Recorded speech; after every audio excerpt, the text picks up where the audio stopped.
नमस्कार दोस्तों, मैं जितेंद्र सिंह राणा टेक ज्ञान से एडीसी कंप्लीट कोर्स के इस वीडियो में आप सभी का बहुत बहुत स्वागत एवं अभिनंदन करता हूं। माइक्रोसॉफ्ट एक्सेल में कई बार जब हम काम कर रहे होते हैं तो हमें कुछ पिक्चर्स, कुछ इमेज, कुछ लोगो वगैरह भी इंसर्ट करना। तो माइक्रोसॉफ्ट एक्सेल में कैसे हम इंसर्ट कर सकते हैं कोई ऑनलाइन पिक्चर, या फिर अपने कंप्यूटर में अगर हमने सेव कर रखी है तो उस पिक्चर को कैसे हम माइक्रोसॉफ्ट एक्सेल में ला सकते हैं, इसके बारे में ही आज की क्लास में हम समझेंगे। तो सबसे पहले आपको अगर पिक्चर इंसर्ट करना है, जहां पे भी इंसर्ट करना वहां पे अपना पॉइंटर उस सेल में ले जाइए। उसके बाद यहाँ पे हम आपको जूम करके दिखाते हैं, आपको इंसर्ट टैब में जाना है। जैसे इंसर्ट टैब में जाएंगे यहाँ पे आपको मिल जाएगा पिक्चर का। अगर आपको ऑनलाइन पिक्चर चाहिए तो यहाँ पे आप स्टॉक इमेज पे या फिर ऑनलाइन पिक्चर पे क्लिक करके भी ले सकते। मुझे तो यहाँ पे कंप्यूटर से पिक्चर चाहिए तो यहाँ पे दिस डिवाइस पे क्लिक करेंगे। जैसे हम दिस डिवाइस पे क्लिक करेंगे तो हमारे सामने कुछ इस तरीके से एक डायलॉग बॉक्स ओपन होके आएगा, जिसके माध्यम से हम अपने सिस्टम के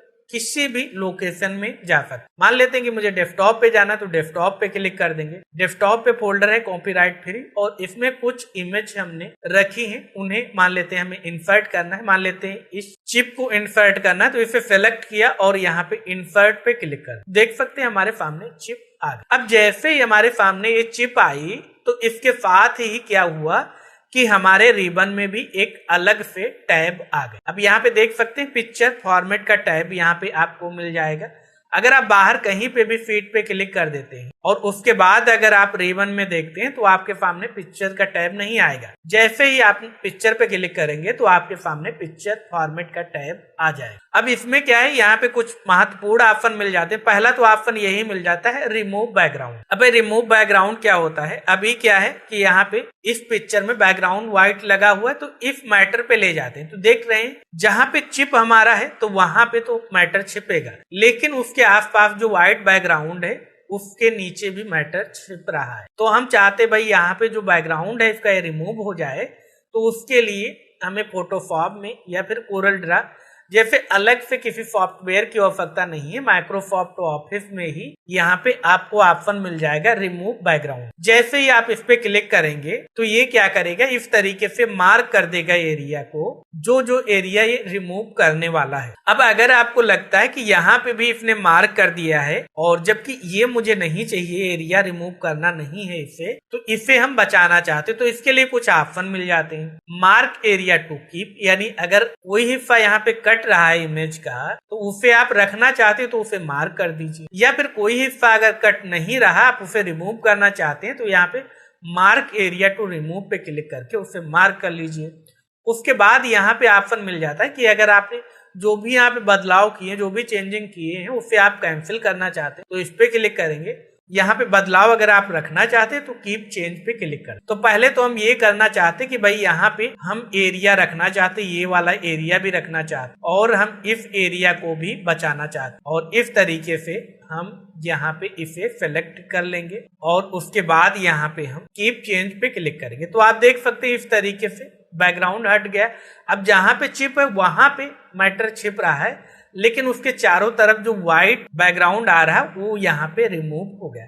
तो इस तरीके से आप बहुत ही आसानी से रिमूव कर सकते हैं। और उसके बाद ही कुछ और ऑप्शन आपको यहाँ पे मिल जाते हैं इसी टैब में, यहाँ पे करेक्शन के मिल जाते हैं। अब करेक्शन में आपको क्या करेक्शन करना है, आपको इसकी शार्पनेस वगैरह को कम ज्यादा करना। पहले हम इधर ले आते हैं इमेज को ताकि आपको यहाँ पे अंतर अच्छे से दिखे। जैसे ही आप इस पे पॉइंटर ले जाते हैं तो आप इसकी शार्पनेस वगैरह को चेंज करके देख सकते हैं। इसके ब्राइटनेस और कंट्रास्ट वगैरह में बदलाव करके आप देख सकते हैं। जिस भी तरीके से आपको इमेज अच्छी लगे उस तरीके से आप सेट कर सकते हैं। उसके बाद यहाँ पे जो भी आपको बदलाव करना, मान लेते हैं ये वाला अच्छा लग रहा है तो इसे हमने सेलेक्ट कर। इसके बाद कलर में भी कुछ ऑप्शन मिल जाते हैं, जैसे आपको कलर सैचुरेशन के हिसाब से कुछ मिल जाते हैं ऑप्शन, कुछ कलर टोन के हिसाब से, कुछ रिकलर के हिसाब से। इनमें से भाई जो आपको ऑप्शन सही लगता है उस पे आप पॉइंटर ले जाइए और कैसा इमेज हमारा दिखेगा इसको अप्लाई करने के बाद उसका आप प्रीव्यू साथ ही साथ यहाँ पे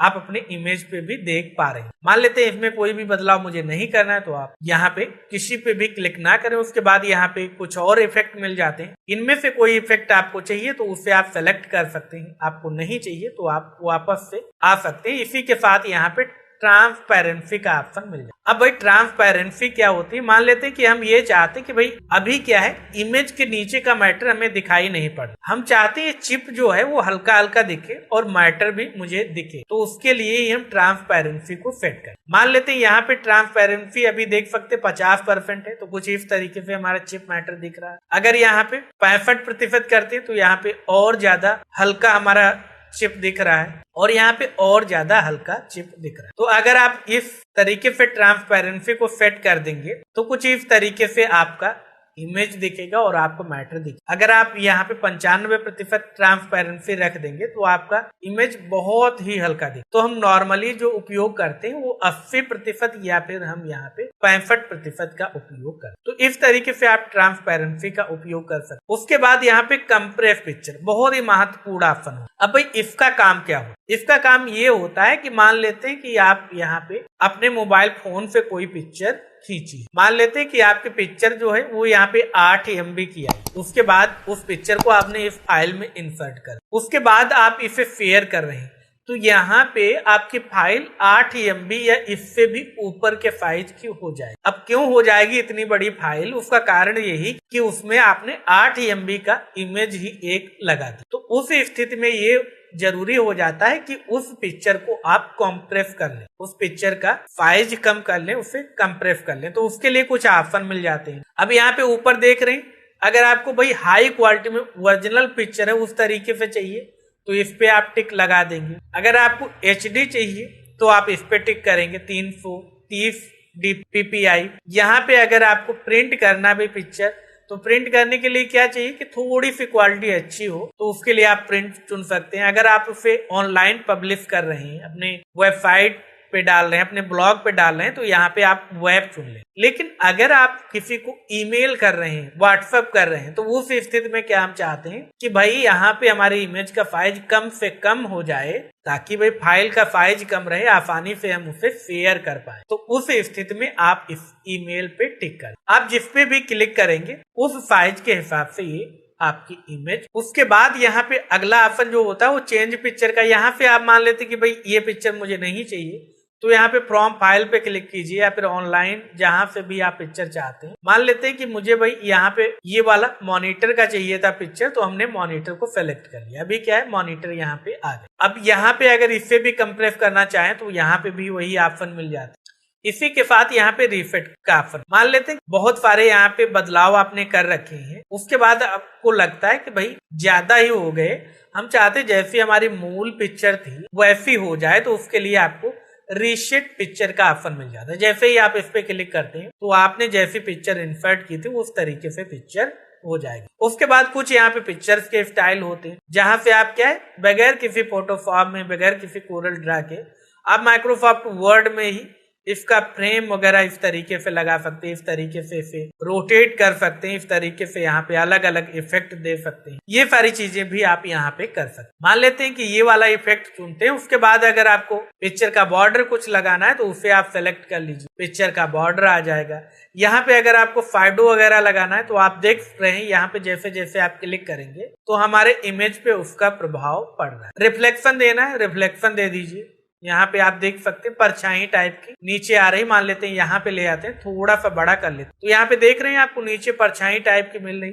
अगर आपको इसे हटाना, रिफ्लेक्शन में आइए और यहाँ पे नो रिफ्लेक्शन पे क्लिक करें, परछाई हट जाए। उसके बाद और भी ऑप्शन मिल जाते हैं। ग्लो चाहिए तो यहाँ पे आप ग्लो दे दीजिए कुछ इस तरीके से। आप देख रहे हैं नीचे से एक ग्लो आ रहा है, तो ये भी आप इफेक्ट दे सकते हैं। हटाना है, नो ग्लो पे क्लिक कर दीजिए, हट जाएगा। इसी तरीके से और यहाँ पे कुछ ऑप्शन मिल जाते हैं। यहाँ पे 3D रोटेशन चाहिए, इस तरीके से दिखे, इस तरीके से, ये सारी चीजें आप ट्राई करके देख सकते हैं। अगर आपकी आवश्यकता हो तो इन्हें भी आप अपने यूज में ले सकते हैं। उसके बाद यहाँ पे पिक्चर्स लेआउट है, इसके बारे में हम आगे बात करेंगे। उसके बाद यहाँ पे फॉरवर्ड बैकवर्ड का ऑप्शन मिल जाता है। ये ऑप्शन दो इमेज के साथ काम करता है। किसी दूसरी इमेज को भी हम यहाँ पे इंसर्ट कर लेते हैं। मान लेते हैं कि ये वाली इमेज ले लेते और यहाँ पे ही हम इसे रख लेते। अब क्या है, अभी ये इमेज ऊपर आ रही है, हम चाहते हैं भाई मॉनिटर के पीछे चली जाए, तो इसे सेलेक्ट करेंगे और यहाँ पे सेंड बैकवर्ड पे क्लिक करेंगे तो ये इमेज पीछे। अभी पीछे अगर आगे लाना चाहते तो फॉरवर्ड पे क्लिक करेंगे ये आ गया। तो इस तरीके से आप इन्हें आगे पीछे कर सकते। उसके बाद यहाँ पे सिलेक्शन पॉइंट मिल जाता है। यहाँ से अगर आपको पिक्चर कोई नहीं चाहिए हाइड करना तो यहाँ पे ये आप पॉइंट देख रहे हैं, यहाँ पे अगर आपको जूम करके दिखाएं तो यहाँ पे ये आंख टाइप का देख रहे हैं। जैसे आप इस पे क्लिक कर देंगे तो हमारी पिक्चर क्या हो जाएगी, हाइड हो जाएगी, पिक्चर हमारे फाइल में दिखना बंद हो। दोबारा से इस पे क्लिक करेंगे तो हमारी पिक्चर यहाँ पे दिखाई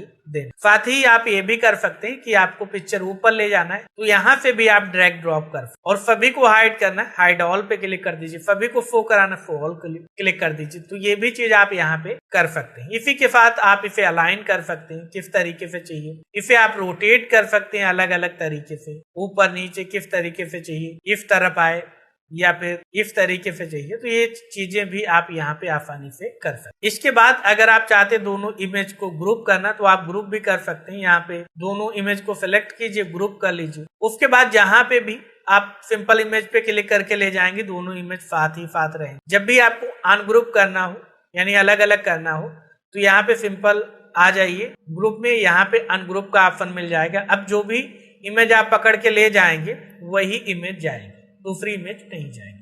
इसी के साथ यहाँ पे ऑप्शन मिल जाता है क्रॉप का। क्रॉप में क्या होता है कि हम चाहते हैं कि भाई यहाँ पे केवल और केवल इस सिस्टम का ही फोटो आए, तो इसे आप सेलेक्ट कीजिए, क्रॉप पे क्लिक कर दीजिए, तो इस तरीके से हैंडल आ जाएंगे चारों तरफ। और उसके बाद मान लेते हैं कि बीच से मुझे इसे क्रॉप करना है तो इस तरीके से यहाँ पे ड्रैग करके ले जाइए, और यहाँ मुझे यहाँ तक रखना है तो इसे सेलेक्ट कर लेंगे। तो यहाँ पे जो ये एरिया है ये बचेगा, बाकी इधर का एरिया हमारा रिमूव हो जाएगा जैसे हम क्रॉप पे क्लिक। इस तरीके से आप आसानी से इमेज का जो भी हिस्सा रखना है उसे आप क्रॉप भी कर। उसके बाद आप यहाँ पे चाहें तो क्रॉप आप सेव्स के हिसाब से भी कर सकते हैं। यहाँ पे क्रॉप टू सेव का मिल जाएगा, मान लेते हैं इस तरीके से चाहिए तो इस तरीके से भी आप क्रॉप कर सकते हैं सेव्स के हिसाब से। उसके बाद और भी ऑप्शन मिल जाते हैं यहाँ पे हाइट और विड्थ। अभी क्या जैसे इस पे क्लिक कर रहे हैं इसका हाइट विड्थ अलग आ रहा है, इस पे क्लिक कर रहे हैं अलग आ रहा है। आपको मैनुअली चेंज करना है, कम करना है। मान लेते हैं यहाँ पे 4.8 आ रहा है, यहाँ पे हम चाहते हैं कि 2.5 हो जाए। टाइप करेंगे, एंटर कर देंगे तो ऑटोमेटिक यहाँ से भी हम अपने इमेज को रिसाइज कर। तो इस तरीके से आप माइक्रोसॉफ्ट एक्सेल में इमेज का उपयोग कर सकते हैं। इमेज वगैरह का उपयोग खासकर जब हम डैशबोर्ड बनाएंगे या फिर उस तरीके के यहाँ पे जब प्रोजेक्ट बनाएंगे तो उसमें इनका उपयोग होता है, और कैसे करना है ये चीज